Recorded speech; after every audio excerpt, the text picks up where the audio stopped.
பப்ளுவுடன் எடுத்துக்கொண்ட செல்ஃபி புகைப்படத்தை பகிர்ந்த ஷீதல் மீண்டும் இணைந்து விட்டார்களாம். சமூக வலைதளங்களில் சமீப காலமாக மிகவும் பரபரப்பாக பேசப்பட்ட ஒரு நிகழ்வுதான் நடிகர் பப்ளு மற்றும் அவரது இரண்டாவது மனைவி ஷீதலின் பிரிவு. இருவரும் பிரிந்துவிட்டதாக அறிவித்திருந்த நிலையில் தற்பொழுது மீண்டும் இருவரும் ஒன்றாக இணைந்து எடுத்துக்கொண்ட செல்ஃபியை சமூக வலைதளத்தில் பகிர்ந்திருக்கின்றனர். இதனால் மீண்டும் இணைந்து விட்டார்களோ என்கிற சந்தேகம் ரசிகர்களிடையே எழுந்திருக்கிறது.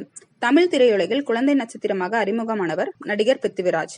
இவருக்கு 57 வயதாகும் நிலையில் கடந்த ஆண்டு 24 வயது பெண்ணான ஷீதலை திருமணம் செய்து கொள்ளாமலே அவருடன் வாழ்ந்து வருவதாக கூறி அதிர வைத்தார். மேலும் அவருடன் இணைந்து நடனமாடுவது, ரீல்ஸ் செய்வது என்று வீடியோக்களை வெளியிட்டு வந்தார்.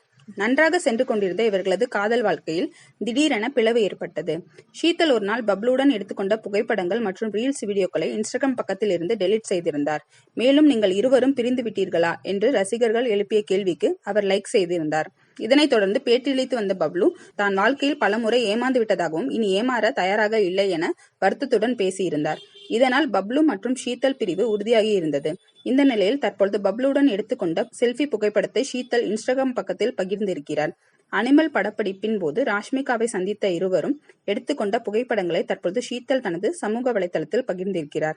இதை பார்த்த ரசிகர்கள் மீண்டும் இருவரும் இணைந்து விட்டார்களா என்று தொடர்ந்து கேள்வி எழுப்பப்பட்டு வந்ததால் தன்னுடைய கமெண்ட் பகுதியை முடக்கியிருக்கிறார் ஷீதல். மேலும் ராஷ்மிகாவுடன் இருவரும் சேர்ந்து இருக்கும் புகைப்படத்தை மட்டும் டெலீட் செய்திருக்கிறார் என்பது குறிப்பிடத்தக்கது.